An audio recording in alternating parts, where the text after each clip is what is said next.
abawera omusanvu nga nasibibwa nga natwalibwa ne bannange 11 okuva mu Katabi Town Council era nga twatwalibwa tugambibwa nti twali tusuula ebibaluwa nga tutiisatiisa abakulembeze omuli omukulu Ronald Basamulekere meya wa Katabi Town Council omuli Abesebwa chairman w'abayita ababiri ow'ekyalo omuli defense w'ekyalo kansala w'ekyalo n'abakulembeze ababayita babiri n'ebyalo byonna ebirinaanyeewo ng'era twatwalibwa mu mbeera eyo nga tugambibwa nti tuli ba suspect ne mwana wattu era we natwalibwa nagezaako communicatinga n'empita omukulu meya Kalema kuba yali chairman wa constituency owa Nuupu era bwe namuyita ate yaddamu kunkaza mwana wattu kuŋŋamba nti kituufu oba ebaluwa mwalimu biwandiika uyogere ekituufu ky'omumanyi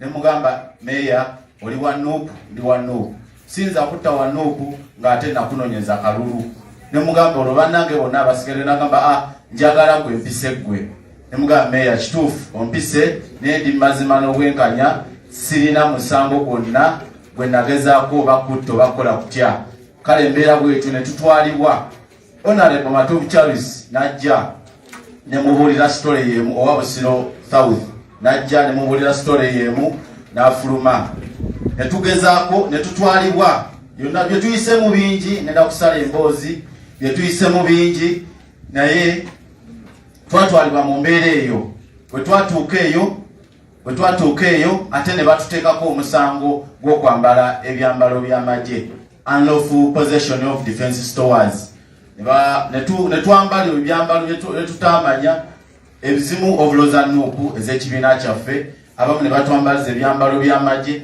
oba oliawo muneegwe omusango gwe batuteekako era essaawa eno gwe omusango gubadde gutuvunaanibwa nga tuli mu General Court Martial ekulembera omukulu Lieutenant General Andrew Guti kale nno mu mbeera eyo gye tubaddemu tuyise mu bingi tubadde ekitalya tetukyalirwa tiimu eyaffe tebadde tekyalirwa abantu 11 ebadde tekyalirwa muntu yenna naye twebaza Katonda nti tuli balamu nze nayogera ndi mukulembeze eddala wa NUP kuba nina tiketi nawangula ku kyalo omuluka omulambo gw'enkumba nze nawangulako ekyalo kyange kyekyawangula okusala emboozi nalwalirayo bannange bonna bakimanyi nendwala obulwadde era mbadde mu woodi nga nsula mu woodi y'abalwadde era nga nafuna ekirwadde kya TB okumala ebbanga eryo lyonna kale nno navaayo nengezako ofuna obujjanjabi oba oliawo ngenda nzisuka mpolampola naye ng'era embeera yange si nnungi obulamu si bulungi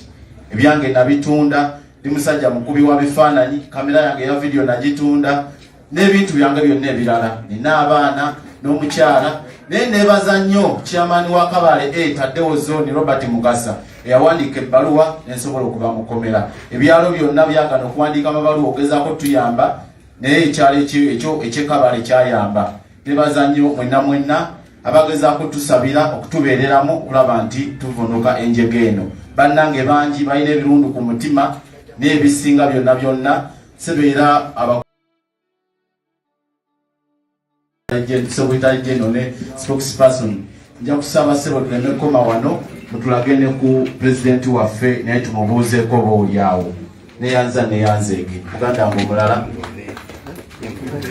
People power amanya n'eddoboozi bapita Bunjo Christopher nga nvaakazo bwayise mugalazi era nga saawa eno nze nkulira abalema mukazi owooli oba kati nalema nali musajja nga nasobola okubaako kenneekolera naye kati saawa zino abasajja batukwata ne batukuba bubi nnyo ne batutwala mu balakisi yaabwe ne bakubanga abakuba ekyokutale ne batusuza mu mazzi ennaku 7 nga tuli mu mazzi amazzi bayiwangamu bikamulali ne bayiwamu omusulo ne babayiira ne bakuba batubuuza pulaani biki ki bwe tutabawa buyinza kikyemuddako kikemugenda okuzzaako nina wano bamuyita Kayemba Abubeeka naye kubaffe batukwata abantu 6 naye Kayemba oyo bakolenza omuliro nga ndaba ne bamwokya eriiso nga ntunula bwenti ne batukuba twagananga kubaga bannaaye naye nga abasajja tebawulira ne batukwata baleeta abantu abaasooka batuleeteranga mu bibinja ne baleetako abantu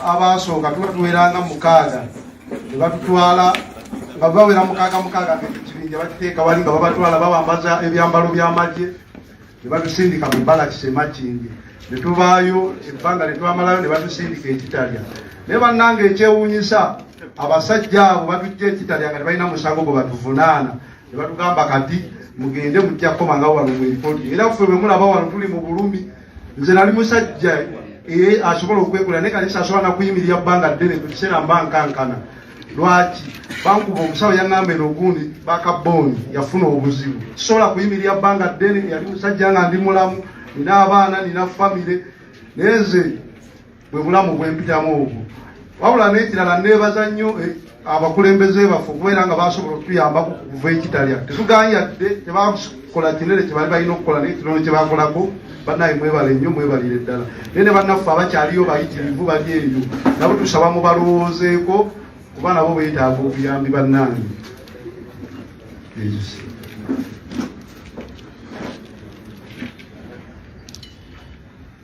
People power, our power. Amanya gange nze Kigozi Jamiru nga nviidde Entebbe. Sijja kwogera bingi, kyemmanyi ebintu bye tuyiseemu abasinga mu bimanya bali wano n'abali eyo oba olyawo mwali mutuuseeyo. Pozi z'obutafaananako na bannange bano tebatukwata ennaku z'omwezi nga 21, 22 n'envaayo nga 18 Januari 2022. Naye sijja kumenya nnyo bye tuyiseemu kubanga tukyali balamu olaba waliwo ne bannaffe abali wano batasobodde kubeera wano. Kati kino kituyiseemu tukitwale nti si kyamaanyi nnyo olw'ensonga tukyali balamu kubanga ate waliwo bannaffe abatasobola kumalako naye nga bannawe olugendo lukyali luwanvu era tewali kuzikiza. People power amanya agange Sekayiwa Julius kwatibwa 21 Desemba 2020 nguddeyo 2021 munansonyiwa ebyange byembiseemu sijja bibanyonyola nnyo ekyo. People power, our power. Amanya agange nze Kayemba Abubakari abasajja bwe baayokya kuseemwayi wenzira mu mboozi oyinza okukaaba kubanga abasajja bankubanga bagamba Prince bagwanga Prince aliwa ne bagamba yenze bangamba wanike emikono bankubanga emuumi alidde enchapati zange nenzizza buli yayetoolanga najala Prince yaliwa ne mugamba yenze mukama wange nakuba Prince yaliwa yenze nakuba bazula sawa nga 8 sajja najja ne layita nakwata amaaso gano nagakumako layita nangamba negwa nafo badde ki nga tofa ne bamugamba leetera ddala mundu okube ddala nkule ki nfe bazula sawa 12 ezakawungeezi alikuwa tugenda tunaabe awo sijja kwogerawo bannange banyiza n'okukaaba badde nsaba nneme kwogera mboozi banyiza n'okukaaba kubanga abasajja baatukola buli kimu kye bali balina otukola. Abasajja baatukuba, abasajja baatuwuze omugongo guno gonna tugisa mugongo ne tukuute enkokola zino ne zigwako ennyama naye nga abasajja bakyatukuba paaku makya. Abasajja bwe tebakwatibwa nsonyi zazuula sawa nga 10 galeeta ebidongo aga kati muyimuke mutuziniremu nga twakyali kyakukola ne tuyimuka baddako ebidongo byabwe ne twasalira amazina okumala essaawa nnamba olwamalaawo natuwa obuuja gamudde wali eri naye ng'oyagala okuyiwa amannyo gonna bikula akookolo kano ke bakubiseeko ku maaso omulabe wasiga okubeera ddagga lyabo bannange ebyo bye byange bannange abalala kati basobodde kujja abandi wadde obujulizi obulala naye nakwatibwa 18 Desemba 2020 nenvaayo nga 3 navanga 3/22 ogw'omunaana n'ebyo ebyange. People power, our power. Banange nange nvudde Entebbe naye sijja kwogerako bigambo bingi nga munnaffe bwanyonyodde bwe twali ku fayiro ffenna nga bakyanyonyodde bwe kitwe kyali amanya gange bampita eyo tu Alani nga nange mbidde ntebe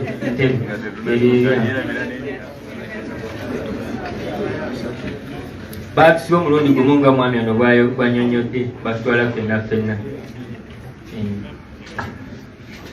People power, our power, amanya aganye nze Bukenya Gonzaga nali munnamawulire w'eri UPP mu Katitala nakwatibwa ennaku z'omwezi 17 ogw'omwenda 2021 batukuŋŋaanya nga batutwala Ntebe nga batugamba ebipapula nga bannange olwabagamba naye bwe zaawera ennaku z'omwezi 8 ogw'e10 2021 batukwata ne batuteeka mu drone ne tutwalibwa embulya ne batandika okututulugunya olutata okukkakana baluteekako omusango gwa byambalo by'amagye era tubadde tuwoleza mu kkooti y'amagye e Makindye twateebwanga ennaku z'omwezi 22 omwezi ogwokusatu 2021 naye bannaffe abamu bakyaliyo abantu 6 baataako abantu 5 kubanga ffe twalina abantu abaali batutambulira bali tebalina bantu babatambulirako.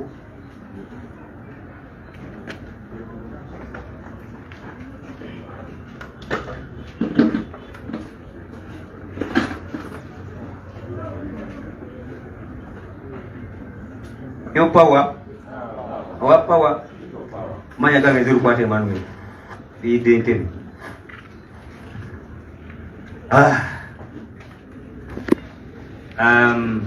Ekisooka tetuyinza gamba nti mukulike eyo kubanga tewaliyo kiriyo eyo kiyinza bakulisaayo naye obuvumu temusobola okuyimirira ku nsonga eyabakwasa emyaka ebiri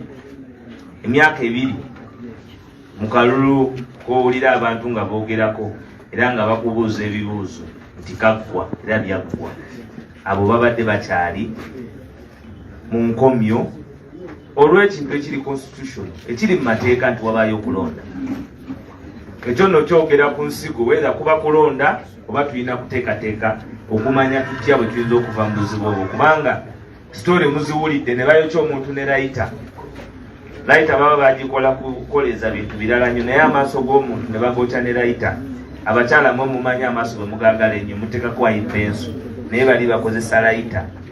So eggwanga lyaffe kibalaga kiki tulimu tetujja kwogera bigambo bingi nnyo. Luli twalabye abantu abagenze ne babba mu supermarket ka video kabadde katambula abo tebabakyajinga mu mateeka mu court martial ne babakwata legally tebabatwala mu court martial wadde babakutte babbisa mundu ebarobare babatwala mu still court zaffe ez'abantu naye abo abavuganya mu mateeka nga tebakutte mundu tebakoze eki mubawulidde babatwala mu court martial ne babavunaana okubeera n'ebyambalo. Gavumenti egaana abantu okubeera n'emmundu naye tesobola kubakuuma kwabo balina mmundu ng'ate yo yeine emmundu. Maybe the debate of Ugandans having guns should be open. Basebo ne banyabo tulina bahawkers mu kiseera kino ebyenfuna ng'amafuta gali ku siringi 6 nga buli kintu ekikozesebwa ewaka kyeyongeddemu esiringi ezisuka 2,000 ng'emirimu gye mukola ku population eyeetaaga emirimu esuka 5,000 buli mwaka mu bajeti yammwe mugenda kukola emirimu kumpi 2,000 ate temuyinza kuba basaale kugoba bantu beekoleddewo oba beetondeddwawo mirimu gyabwe ne muba ate nga mubagoba wawe beetondedde emirimu gyabwe. Ffe tulowooza ng'eggwanga likyali mu ddubiro ebyenfuna twandibadde tubeera ne laxity twandibadde tubeera ne ekiseera eky'okwekkiriranya mu kukwasisa amateeka ku byenfuna by'abantu ba bulijjo kubanga bamala emyaka 2 nga bali mu nkomyo ey'ebyenfuna nga mubasibira ewaka mweno ne mugabaniza covid nga mubasibira ewaka mweno ne mugabaniza covid kati batuuse nga nabo balina okunoonya ssente zitwala abaana ku ssomero ssente zitwala abaana mu malwaliro ssente zirabirira abaana kyova olaba abadde n'engato peeya enyeewaka kati asalawo atundeko 3 naye ng'obadde ne peeya zonna oyinza okuzitunda zonna mu dduuka era otambuza ntambuze mu informal style. So ffe tulowooza nti bahawkers n'abantu abali informal baweebwe ekitiibwa gwe oba weerowoozezzaako ng'omuntu mu offisi mw'oli Lwaki olowooza bano abalala be mutalowoozaako ne mukubasibira mu nkomyo olwaliro tebalina bwetaavu? Ebintu bino ebyokuba nga mu clampinga down ku bantu bano ng'abatembeeyi bigenda kwongera okuleeta obumenyi bw'amateeka mu ggwanga. Mugenda kwongera abakubi b'obutayimbwa kuba luli era mwabawulira nti kati mwagala babalageko nti basobola okubanyenyaamu. Ffe tulowooza nti twandibadde n'ekiseera eky'okwekkiriranya naddala mu kiseera kino ekyakazigizigi mu kiseera ky'ebyenfuna. Njagala kukozesera obuvunaanyizibwa obwo okuyita abatembeeyi mwenna abali wano mujje tubaweeyo omu ku mukulembeze wammwe aweeyo ekigambo kimu. Juzi nalaba Speaker Harris ng'ali ku nsonga y'emu nga bamutute nabugisi mufungize, naye nga tulowooza nti ebyenfuna ekiseera kino tubiwe nnyo omwagaanya okukula. Bw'oba ogenda kuwa ekisooka ne gavumenti yennyini ekkiriza mu butembeeyi. Kati omuntu omwadde miliyoni emu nti family enamba ye bizinesi gyegenda okukozesa eve mu bwavu tobatumye mu butembeeyi, kubanga edduuka sitoolu yokka tesobola kubanga epangisibwa miliyoni etya miliyoni emu. Naye oluusi poliisi zaabwe zeetaaga obudde buwanvu okunnyonnyola kubanga emyaka gyeyo gye bagamba egy'okuwulubala. Tusembere eno bwe tuti Chairman gwogenda okwogera.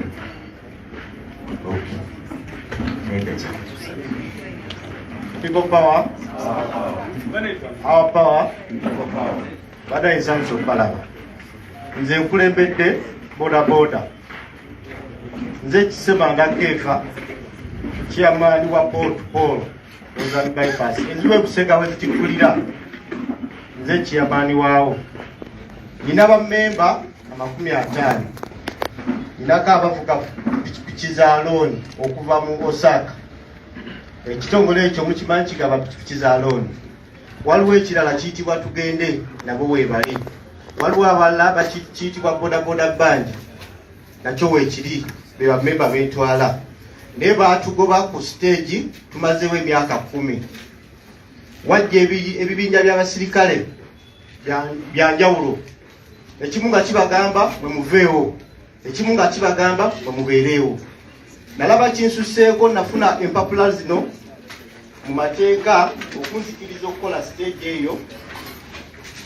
Nayita ku KCCA olupapula lwe luno era luliko KCCA. Nengende wa parish chief nava wa chairman LC wano yampe ebbaluwa eyo. Nengende wa parish chief natwale wa town kiraka ne RCC yakona ko staff enzikiriza okubeera mu kifo ekyo ne bammemba abo. Naye bwe batugobaawo naddayo nengenda ku office mwe natandikira bansindika wa physical planning nangamba ngende wa town kiraka muwandiikire ebbaluwa era eno ginamuwandiikira. Nangamba mtekeko meya mweko kopi RCC mweko kopi nga nsaba okutugumiikiriza emyezi 6 nga baba n'amala okugazetinga stage wala banga eyaffe teriiwo tuddemu tusabe mu butongole kubanga bangamba nti abakola stage ezo n'okuba n'abamu baafa era bikadde. Tawulikiraka aliwo tabikkiriza ebiriwo ne physical plan aliwo kati Kawempe division tabikkiriza. Kati kyesimanyi zino stamp bateekako nga abaliwo baali bataddewo lwa muntu oba lwa kitongole nga KCCA. Ffe tuzze kwekubira buyambi nti amateeka gonna ge bagamba okugoberera tujja gagoberera, oba bagamba okuwandiisira tujja genda. Ne mu Kawempe wonna sinawulawo bagamba nti boda zeewandiisiza wano. Tusaba kutuyamba mutulagirire oba batulagirire wawe bawandiisiza sebo ine ebbaluwa gye nawandiikira tawulikiraka eyanziza. Tusaba kuyamba aba boda nabo mbawulidde. Eno stage just eriemu naye walina okubeerawo okulungamizibwa ku nkola ya boda mu kibuga. Ogenda okwesanga nga stage emu wa boda omu okubeerako yeetaaga okusasula $40. Kati bw'ojja enkya n'omugaa nti ate ovuddewo nga kubanga osasudde poloti ate nagwo mulimu. We can improve these informal jobs paka bwe tunaateekateeka eggwanga ku musingi ogwa Uganda empya. Kati katufuneyo ebigambo okuveewo omutembeeyi mu butikitiki then tumalize. People power. Our power. Nze ndi mutembeeyi mullo abasinga mumanyi ndowooza. nze nkolera wali bwayise kunoza ni bypass awo ngofuluma mutawove Kampala awo wansi wabeerawo engatto nze nzitunda naye mulo abo abasajja simanyi kye batwagaza mwana mugamba abavubuka tebaagala kukola okitegeera naye ate bwe tutandikawo obutono ate mugamba mujja ne mubukima simanyi kye mwetaaga sikyali kye mutwagaza kitegeera simanyi kye mutwagaza mwana kuba nze ffe tetwagala bya kiyaayo kitegeera nange njagala beerako gyentonga gwe kitegeera nga siina banjigga kitegeera naye bwe mba musaawo ate embeera eyo gamba okunzijako ebyange eyo lediyo yo gy'okutta eyo mulo eyo lediyo yo gy'okutta eyo nsobola oginona mulo bwebanga yembeera gye mwagala tutubeeremu bataano simanyi kiki mwana simanyi kiki kuba nze omu ku batono abavuddeyo bemulabyeko wano be batwalidde maali yaabwe nze ntundanga na jiini naye nasigaza jiini osubidde ku jiini eyemu kikyengenda okuzza kandi gwengenda okutayiza gigule nga nyineemu era agenda kumanya gikyambuye ngireese kukola ki kumuwatiza ampeemu obujja kitegeera naye kati essaawe nate obitudde newenandiyiza toyagala mbere siina ze kapito agenda mu dduuka ekitegeera siina sente za dduuka mulo siina sente za dduuka naye ate essaawe logamba ate nveewo ndagewa essaawe eno omusudani asobola okutambula Kampala yonna nga talina yadde n'ekimwogerako naye nze sobola kutambula kubaano paka wali eno nga tebannandya okitegeera simanyi kiwaani kiba 5 essaawa eno wensula mpangisaawo naye nyina subidde nyina jini emu gye nasigaza emu yokka mali yonna bagitwala era subidde abamu kubayitaawo mumoto omulaba awo ng'ofuluma mu ttaawo awo wabeerawo obuti obuli okubeerako zijjiini nengattaawo wansi gwenoonyeza zonna bazitwala kati osubidde ngenda kuzzaako ki bw'osubidde ngenda kuzzaako ki ekitegeeza nti oba osindika kola byoyita ebyobumenyi bw'amateeka nenze nga mundowooza yange mba ndaba simenye mateeka kuba ebyange oba obitudde okitegeera ebyange oba obitudde mulo mba nyina okujja lediyo yo nengitwala on'okukulumya mulo kuba ekiba kyetagisa kyonna mba nsobola okukikola mulo bwe mba mwagala firimu tusobola ozizanya mulo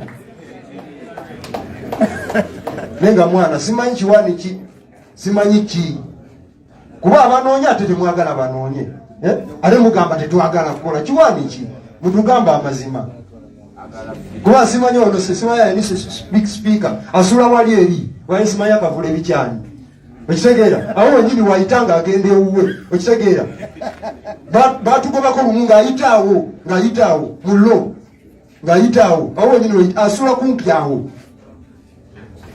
nabbanja asulawo nnyini naye mwana batugoba akimanyiko nti batugobaawo ate nga tebamanyi nti tebatugambye watuufu tuwe wano wetugenda okukolera ekitegeera ate nga newonsindika okugenda okukolera kati bagenda kusaba omuddala gwa muwino okutandikira akatono we katika space nga wano na wano mitwalo aga 5 kapito gwenyina wa mitwalo 2 ekitegeera kati ngenda kukola ki mwana People power, our power. Ensonga muto wange azinyonyodde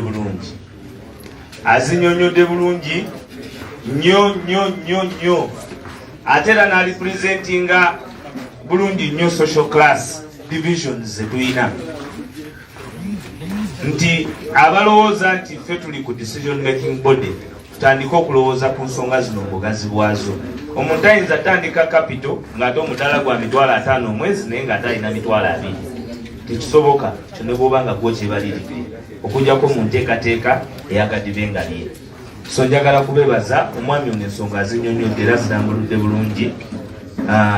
Njagala kubeebaza.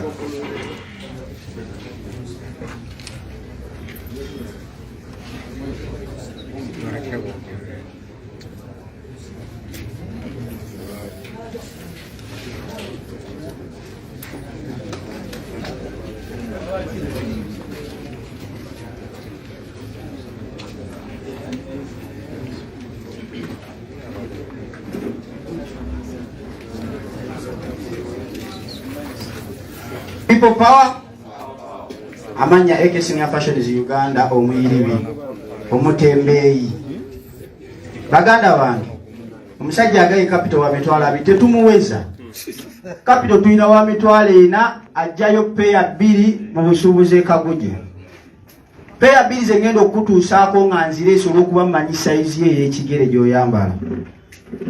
Baganda bange peya 2 ezogenda zikwata ozitwale nsigale nga siinaamu nakozesezza emitwalo 4.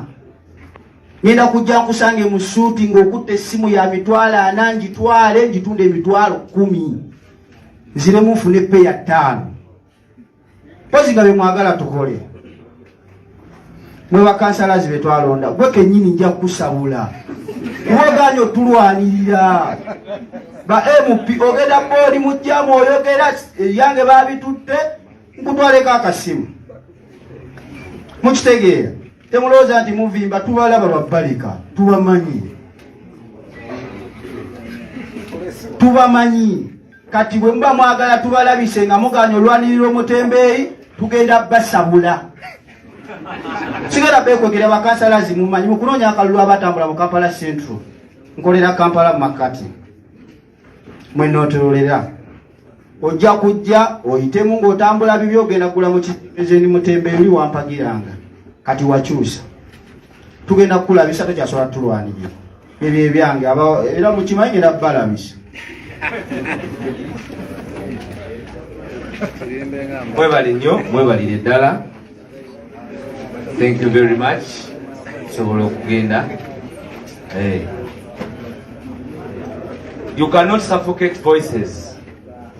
Naka katono ke tubawo okujja ne baventinga kabayamba mu abali mu those offices. We must think about the informal sector. Nga tetuli mu biragiro naye kati fengeri gye tuli tubadde tukulemberwa abayeekera bo ba biragiro. Abasomesa bwe beekalakaasa muddeyo kumusomese, bwe mutasomesa tugenda kufuna abapya. Abasawo bwe beekalakaasa nti beetaaga girave ezikola nti bwe muba temufunye basawo nga temuzeeyo tugenda kufuna ab'Ecuba. So eggwanga lyaffe mu buli kintu lyakulagira bulagizi mu ngeri ey'ekiyeekera. Kye tulowooza nti we must defeat that mentality. Bataddewo ssente okukyusa mindset naye ate bo tebanneekyusa mindset. Kubanga bo mindset yaabwe yakiyeekera ya bujeemu nga bwe bedefininga nti be ba National Resistance Army bo balina kujeemera bannansi. Everything for them is to resist the population and the power of the people. It is very unfortunate. Ate nga beboogera bituufu. Nze simu yange bagitwala. Omwana yagitwala naye nga speed gy'akozesa alinga kamunyi. Nengamba kati nkoze ntyo omwana ono naye neneefumiitiriza nemmanya kiki kye tulimu ng'eggwanga. So olwaleero mboozi tibabagamba nti essimu bajja zinona naye n'essimu bajja kuzinona balekera okuzinona banone naki n'obulamu kubanga mubatadde mu mbeera banaye enjala eri mu ghetto nnene. Enjala mu ghetto nnene ate mu abali eyo mu office tubawulira buli kiseera nga mugamba ab'Kamwokya nti Kamwokya nga temwekalakaasa. Lwe tereekalakaasa enjala muligiwulira mu offices zammwe. Nno bayinza okuba abasinga tebakikutte naye kibadde kikulu nnyo. Kubanga enjala nyingi nnyo. Ate enjala buli webeera nyingi ejja kumaliriza eyambuse mu bataayi. Kuba mmwe musalawo, ffe tusalawo era balaba. Ate mujja kuleetera n'abalina obuzibu abambadde taayi abalala obuzibu nga balowooza be bamu. Kubanga mutadde mu social class eyo ey'abambala mataayi. Museveni ennaku zino bayita ba bourgeoisie. We must define the jobs of the informal sector. Banaye mwebale nnyo, mwebalire ddala. I am not going to waste any time further than that, but I'm going to invite the spokesperson, Joel, to come and give us his remarks. Thereafter, he will invite the Secretary General, who will close this session. Tujja kubayo n'ebibuuzo nga bisatu. After that, then to closing it. Mr. Spokesperson.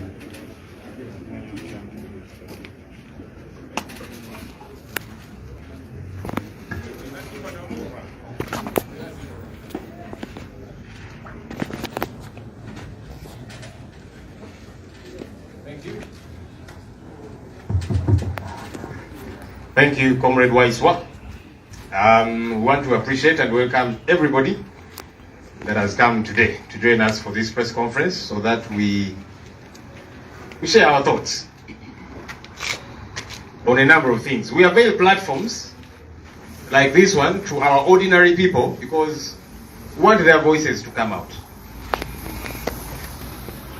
We want the hawkers to come and they tell the nation what they are going through.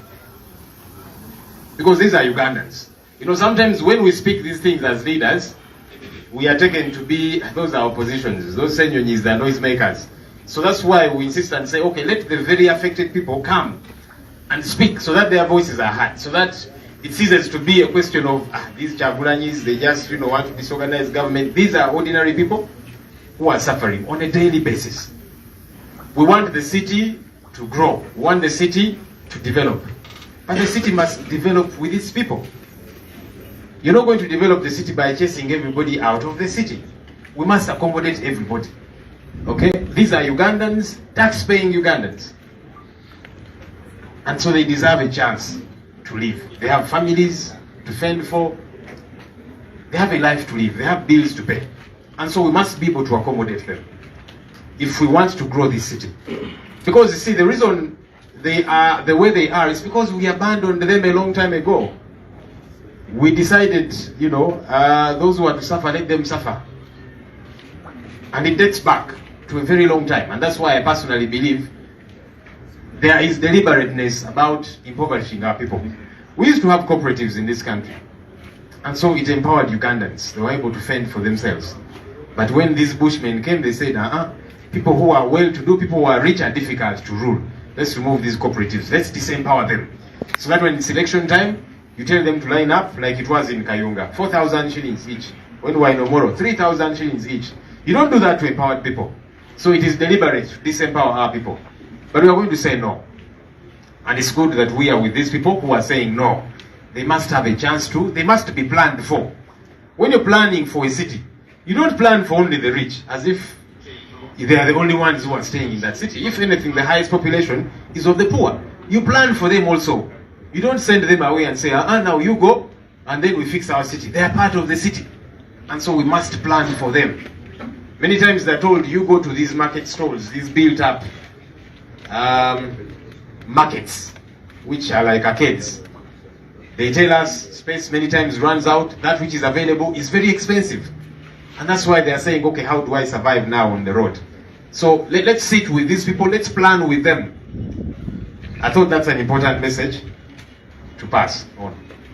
We want to welcome our teams from Chitalia. Prison is a pathetic place to be for those that have been there.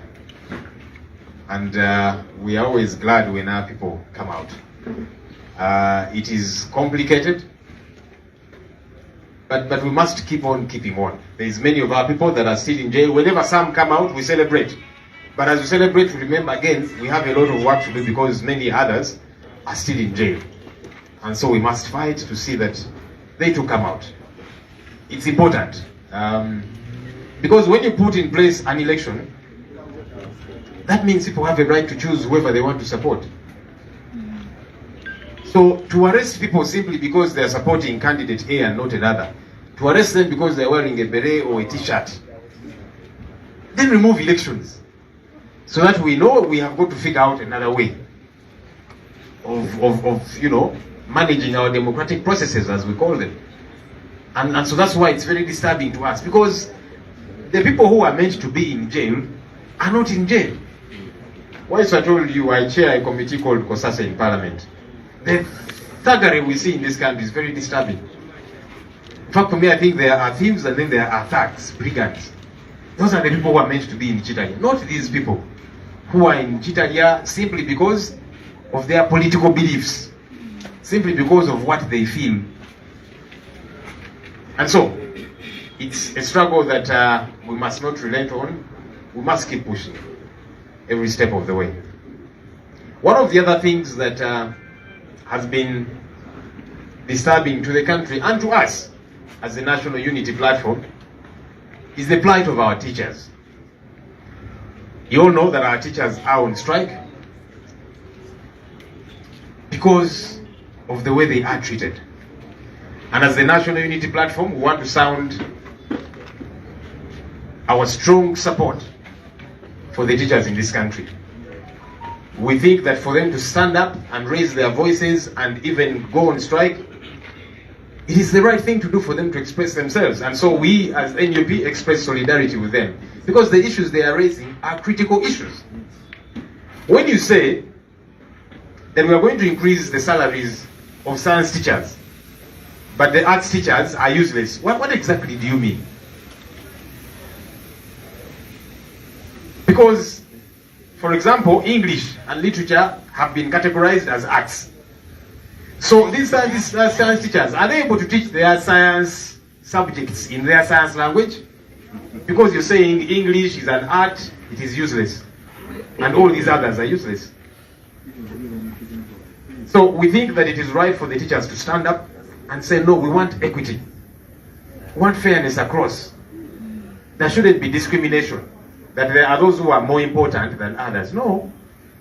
No teacher is more important than the other. They are all teachers. And all of us have passed through their hands. Even the best scientists world over, from their formative stages, they went through the hands of both scientists, science teachers, and arts teachers, and they all added value to them. And so we need to stop confusing, especially our young people, because there are young people who are saying, I want to become a lawyer like so and so. And now you're telling them, no, arts are useless. Let's be serious. We think that there must be better planning in this country. Better planning. Because also, and I must warn science teachers, you might get excited that they have promised you a lot of money. But that money might not come and you might go on strike as well a few months from now. Because many times government promises and does not fulfill. So the science teachers need to join the arts teachers to say, wait a minute, we want to fight for equity and for promises to be fulfilled. So when they get excited, I get worried, I get concerned, because I am almost 100% sure that promise won't be fulfilled. Because it's not the first time the teachers are promised an increase, and it doesn't happen. They promise them to calm them down. Now they are causing division. They are causing a fight, you know. As opposed to teachers collectively fighting for their rights, now they are causing a split.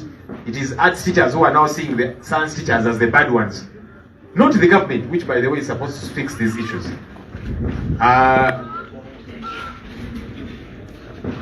Again, for us, we think that this should go beyond just the teachers. There are other sectors too, where people are very, very poorly paid. So as we are advocating for better pay for all the teachers, not just some, we want to see a better pay for medical workers. I heard them say they will also be announcing a strike very soon, because they are poorly remunerated. As we think about those, we need to think about the security organs too. Police officers, very poorly paid. They live like refugees. When you go to their barracks and see the unipods, the Mama India Poli, they live like complete refugees. We must focus on them too. Maybe that's why they are very angry. When they are arresting us, they beat us up, because they are angry. They're angry with the country, they're angry with everybody. That could be the reason they behave the way they behave. And so we must advocate for them too. So as opposed to this nitpicking and saying now, let's focus on these ones, we must focus on everybody. And it's possible. We have money in this country. I've just told you how we are realizing the theft in this country. The small committee that I chair, small as it is, we have been able to discover, theft of grand proportions. And now that's theft in just a few agencies. There's theft almost everywhere. So we have money in this country, if we can properly put it to good use. Finally, I'll just comment on this, and the SG will buttress it as well. The Women Council elections were suspended, as you know. That's very concerning to us as the National Unity Platform. We have been preparing. We have invested time and resources to get set for these elections. And then all of a sudden, the Electoral Commission tells us we have suspended these elections because there's no money available. money is usually made available for the most ridiculous things. How can we say we don't have money for elections? And yet we said we want to go the democratic way. It comes at a cost. And so we must be able to plan. Elections are not an emergency. So there's no way you can say you have not planned for an election, as if it is some emergency that has happened, unexpected. No. We know that after a couple of years, there's an election. Let's plan for it. Twagala okwaniriza bannaffe abaka b'Ekitalya. Bannaffe bayita mu buzibu bw'ekitalo ate ng'ekibasibya ndowooza zaabwe ku nsonga z'ebyobufuzi nti ono awagira ono tawagira oli ne bawambibwa ne batwalibwa eyo mu kkomera ne bayisibwa obubi mubawulidde ne babakubaakuba ku lwaki lwa ndowooza zaabwe bisoboka ne balooya baffe ebeera ttabu nnene nnyo kubanga zikooti masha ezo mune tezitambulira ku mateeka. Ogenda n'olaba guti n'atuula wali n'avimba mu ntebe yenna nga abalooya beboogera tabiwulira tabitegera na bitegera kubanga guti teyasoma mateeka. Simanyi nawe we yakoma mu by'okusoma kwe ng'asalawo emisango naye nga bwe tujaguza ng'ate bwe tulemerako okulaba nti bannaffe abalala bonna bonna bateebwa ne bawulira boogeza obusungu balina enyiike ku mitima. Ate ffe kati twagambye abantu bano katubayite bajje babyoyogerere nabo mawulire amaloboozi gaabwe kubanga ffe bwe tuyogera bannaffe bali bagamba nti abo Basenyonyi Bakyagulanyi baani bannabyabufuzi just baagala kuvumaganya gavumenti. Kati muwulidde amaloboozi gaabwe, muwulidde ensonga zaabwe, muwulidde ebibaluma. Era ng'ensonga z'abantu baffe bano twagala ziteekebweko essira. Ekibuga kino twagala kikule, twagala kirongooke, naye kirimu n'abantu. Omukulembeze alina okukola ng'ali wamu n'abantu. Kayimba ako mukamanyi tugambire ku Jennifer, ekibuga nga kinaakula kirina okukula nga kirimu n'abantu. Omukulembeze alina okukola ng'ali wamu n'abantu. Nga temunnaziba binnya mu nguudo ebizimbe mulindeko bimenya kuba bijuna abantu baffe n'okubimenya kinyiga abantu baffe. Nyabayita kwalwa mulonzi kati mwagala bakole ki bannange babbe bubi. So abantu bano tulina okubapulaningira oluusi. By the way negamire ino kimanya nti obubbi bwe balwanyisa bano abanyakula amasimu naki mwandikendedde singa abantu bano tebanyigirizibwa. Mubawulidde ebigambo byabwe kuba kakati bwe banyigirizibwa ennyini bwenyigirizibwa ennyo egy'omusaayi.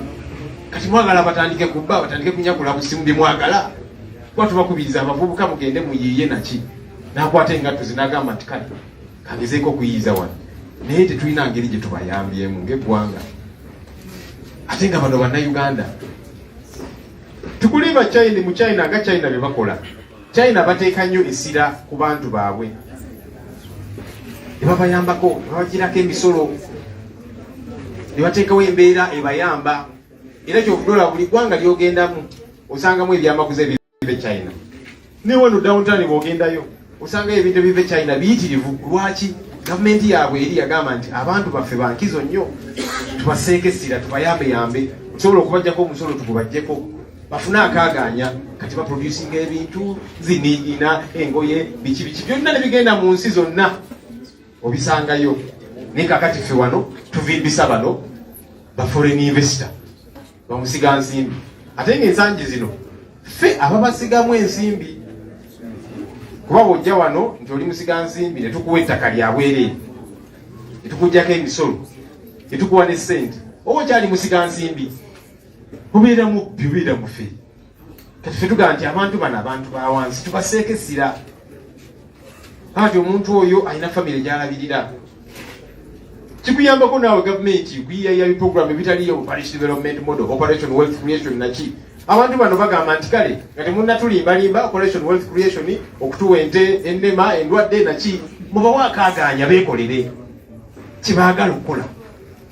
So fetulaba nti kikulu nnyo abantu bano okuteekebwako essira.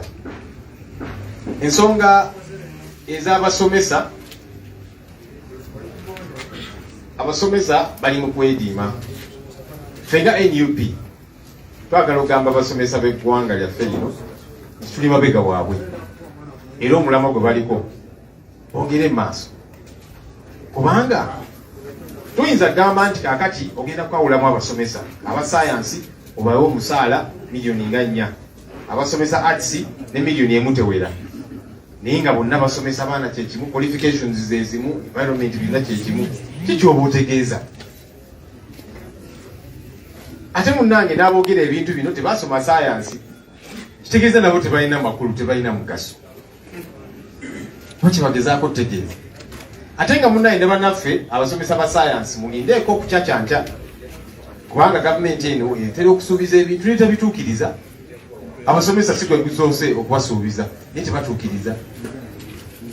Mwajjukira 2016 basuubiza nti buli muwala ajafuna pads ez'obwereere, tuli mu 2022 tebakituukirizanga. Batusuubiza ambulance system era mu 2016 ne kaakano tezirabikanga. So abasomesa ba sayansi mulindeeko okusanyuka, kubanga nakyo kiyinza obutatuukirizibwa. Naye ffe tugamba nti abantu baffe tubaplaningire bonna awamu, kubanga bonna basomesa abaana baffe, tubaseeke essira bonna. Ate ffe tugamba nti essira kitwagala ebeere kubasomesa bokka, tulina ne sectors endala. Apoliisi batutuukirira nnyo, atugamba naye mutwogerere, mutulwanire. Akasaala bafuna katono, ennyumba ze basulamu basulanga ng'ababbi. Ate wewe mulugunya nga babatwala mu disciplinary committee ya poliisi oba court martial bannamagye, so tebasobola kwemulugunya. Omusaala omutono ne gugulwawo okujja tebajja kwemulugunya. So ffe tugamba nti ne bano nabo baterebweko essira. Oboolyawo y'ensonga lwaki batuyisa obubi, ne batugunda nga batukwata ne bakuba babunyiivu lwanyiike, avudde waka teri kyakulya, abaana babagobye ku ssomero, omukyala yeekyanze, kakati wakugwako nga lwaki taakuyiseemu awo. So abantu bano nabo twagala bafiibweko. Abasawo n'abawulira bo nga bemulugunya era nga bagamba nti saawa yonna nabo bagenda tandika akeedimo kaabwe, ate nga batuufu kubanga babasuubiza ne batatuukiriza. Bagenda mu mawanga amalala basanga Nairobi, bali South Africa, bali UK, kubanga eyoyo babawa akasaala akategerekeka. Lwaki tusobola kikola wano? Ate ng'eggwanga lino nze ndi omu ku abo abakkiriza nti eggwanga lino lirimu ssente empitirivu naye zoonoonebwa, zibbibwa. Wabulidde akakiiko kenkulemera mu Parliament Kosase, tulaba obubbi obw'enkukunala. Mu ggwanga lino mulimu ababbi, mulimu n'agabbi. Kubanga oli bwabba akasimu, oba nkoko, obabbi eki, oyabeera mubbi. Naye obanga oli mu kubba buwumbi, oli gubbi. So sente zo weeziri, naye agabbi gegabulawo nazo. So wetuplaninga obulungi, abantu bano kiba kisoboka nabo okubeera comfortable. Yakusembyayo ensonga y'obululu bw'abakyala, era mwawulidde Electoral Commission yabuyimirizza. Tetugamba nti obululu si kigwa kitalaze emergency, nedda. Tumanyi nti wayitawo emyaka bwegiti oba ogenda mu kalulu kati tukapulaningira. Lwaki katugwako ng'abatakamanyi kyati kakati sente zibuze? Tuteeka sente mu bintu ebirala ebitali mu makulu. Lwaki akalulu? Kubanga twagamba nti kakati tugenda tambulira ku nkola ya demokrasiya. Lwaki akalulu tukateekako ssira? So kyatunyizeemu ng'ekibiina, kubanga tuze twetegeka, tuteekamu sente, abantu baffe tubategeka. Tikakati obagamba nti mugira mu bivaako. Of course penga NUP tiimu zaffe tugenda sigala intouch nazo, twagala tezireme kugwamu suubi, era katusuubire bannaffe mu gavumenti tebakikoze nga batiddemuko, kubanga balabe nga tuli mukola mobilization owaddala kunga n'ebirala, era babitidde nnyo. Abantu baffe bali bakwata nakafuna amawulire nti abantu baffe kawempe abamu babakutte nga baorganizinga nsonga za kukunga. Tuli kibiina ekyebyobufuzi era tulina eddembe okumobilizinga abantu baffe, naye gwafuuka musango. kati ebyo byonna byonna bye batya naye buli ngeri yonna mwewale nnyo okumpuliriza kampite Ssaabawandiisi ajje naye abeeko ne byayogera. People power, our power. I want to appreciate you, the people of Uganda, and of course all comrades, for constantly speaking out whenever there is injustice. Last week I was of course briefly arrested, as you remember, and many of you raised voices, so I want to appreciate you for that. Because we have to always show these people that people power is stronger than the people in power. Of course, I want to appreciate our team's leaders who continue to do great work. Parliament was celebrating 1 year. Our members of Parliament were celebrating 1 year, but there are some of our comrades who have stood out, and I hope Honorable Senyonyi doesn't mind me appreciating him for the work he's doing in Kosasi with the thugs who are stealing public funds. I also want to reiterate what he has talked about. The question of teachers is very, very important for us as NUP. You remember in our manifesto, our critical issues were education and healthcare, and we promised that if we were to take the leadership of this country, just like Uganda selected us, one of the things we would focus on is to improve education. And you cannot improve education when the teachers are not being paid well. And you cannot improve education when you are discriminating amongst the teachers. Then you're saying that science teachers are being paid better than arts teachers, as ridiculous as it sounds. But like we've been saying, the challenge in our country is that we have leaders who are still in the 20th century trying to lead the country in the 21st century. You listen to some of their ideas and you wonder how they think. So it is very, very important to assure the teachers that we stand with them. I have seen several government officials, regime officials like Bariomusi, Nabanja and others, speaking, belittling teachers. And you just wonder how they think, threatening them, mocking them in some cases. It is a constitutional right for the people of Uganda to express themselves through industrial action. How come the regime now says you must go back to class, we have to force you even when your grievances are not listened to? There must be negotiations with the teachers as opposed to trying to threaten them into silence. So the teachers of Uganda should know, as my brother Honorable Senyonyi said, that we stand in solidarity with them. But most importantly, the teachers and other professionals need to stand up to this regime so that when we have a better government for the people, of the people, and indeed by the people of Uganda, then we can be able to ensure that teachers and other professionals are taken good care of in this our country. I want to welcome our comrades from Chitalia. As you've heard, the kind of suffering many of them went through, torture, to come and talk about their issues. The other issue that I wanted to talk about substantially is the question of women elections. I don't know what really the regime is about, because you cannot put out a roadmap about women elections and parties start preparing. We had even selected our candidates in many cases, and then all of a sudden you say you've called off the elections. It's just ridiculous, to say the least, because by the time we come to this point, we had already spent a lot of resources moving all up and down, sending our teams to different places to identify candidates and all that, and all of a sudden elections are cancelled.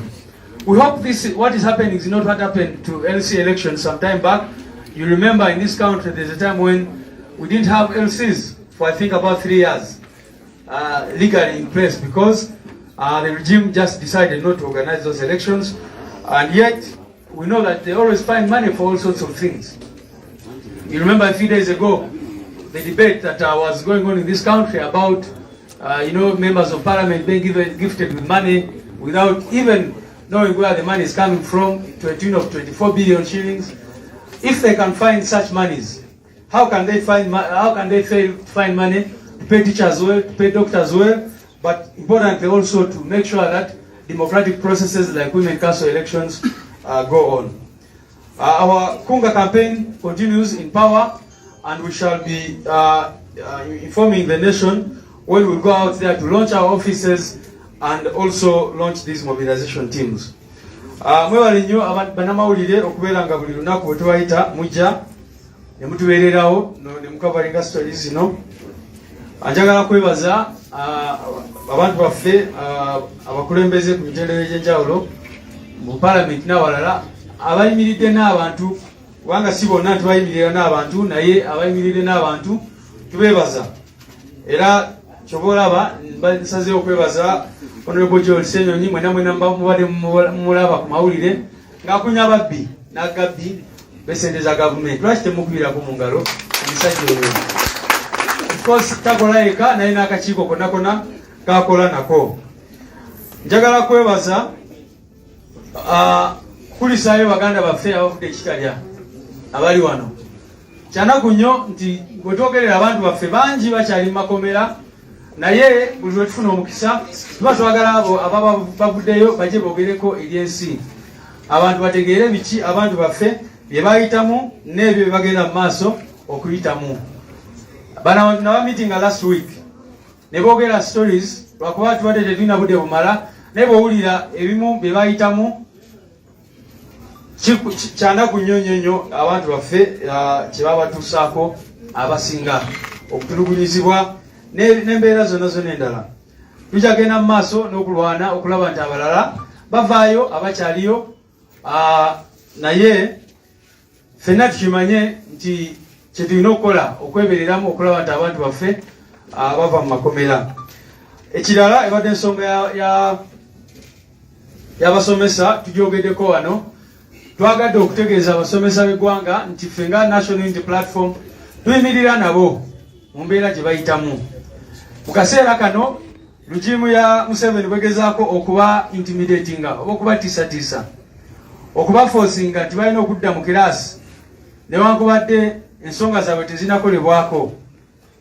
Ekyo kyanaku nnyo. Mulabe mawulire ga weekend eno nti baguze ennyonyi endala enwanyi, bagulayo ebyokulwanyisa byonna bye babeeramu ebyo. Leero bwe bawulira nti kati NUP yaplaninzeeyo kaki basobola okulerizinga billion ne billion, naye ate abasomesa bo nga bali eyo nga badaaga.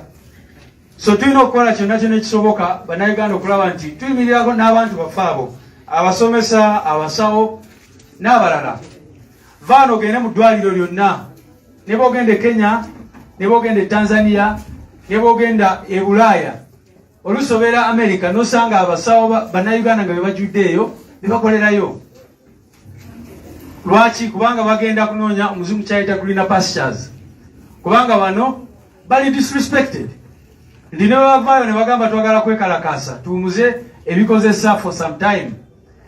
Lukimu kyesalawo okukola kwe kubatiisatiisa. Beerawo ne ndaba Nabbanja n'oyo bali mu nsi nga boogera ng'abatabeera mu Uganda. Bali awo just obawulira n'ogamba kati eggwanga lyaffe liri mu buzibu amaanyi nnyo, kubanga balifuga si be bakola ki? Afuga si yalondebwa, eyalondebwa si yafuga. Kaakati ekyo kye kizibu kye tulina mu ggwanga lyaffe, nti abantu gwe balonda ate si yafuga. N'olwekyo talina idea ku bantu ki bye bayitamu. Osobola otya okusindika omuntu nga Nabbanja byagenda okwogera ku nsonga z'abasomesa? Kaneme sigenda kwogera bingi, naye obawulira bye babeeramu ne boogera nga bali very very very detached from the reality.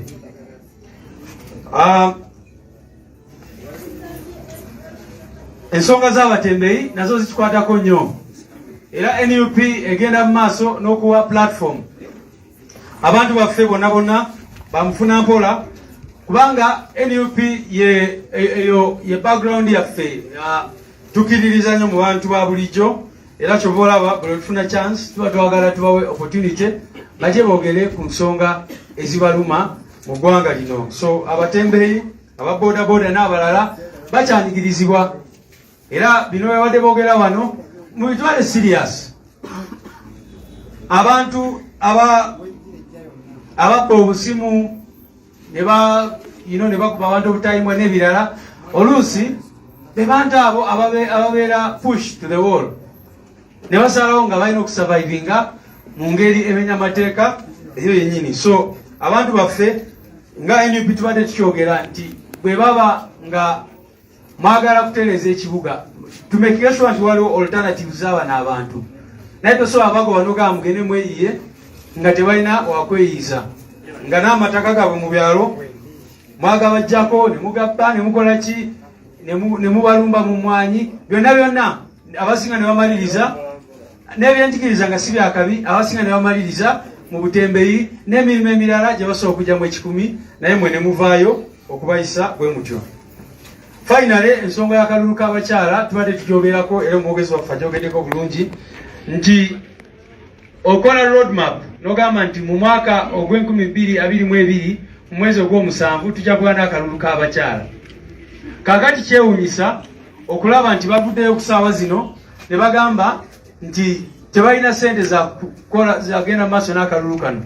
So nga ffe twaspendinga ssente ne tuspendinga resources zonna eza buli kika okwetegekera akakalulu. So kyewuunyisa okulaba nga bavuddeyo ne bakajjako kati kikye batugamba baagala kukatusuulako bagambe nti kati mugenda kakuba next week oba ki nga balaba n'ebyoba oliawo engeri y'okwetegeka si nnungi. Naye kanjogere ne ku kino nti nga tebanayimiriza kana akalulu basooka ne bagezaako okulaga nti akalulu ka NRM yokka naddala eyo mu byalo babadde bagamba nti abantu bonna bokka betuwandiisa kuba akalulu si ka bonna. So you can even imagine nti abantu baffe eyo mu byalo abasinga babateekamu ekirowoozo nti NUP n'abalala tebalina kwetaba mu kalulu kano naye ndowooza okulaba nti abantu bavudde ne beewandiisa ne mobilization tusabe webale kulaba Kk Tv Uganda, the inspiration and the best broadcasting around town. Kk TV, the global experience, the might, the power, and all you need with Kk TV. We are your broadcasting experience.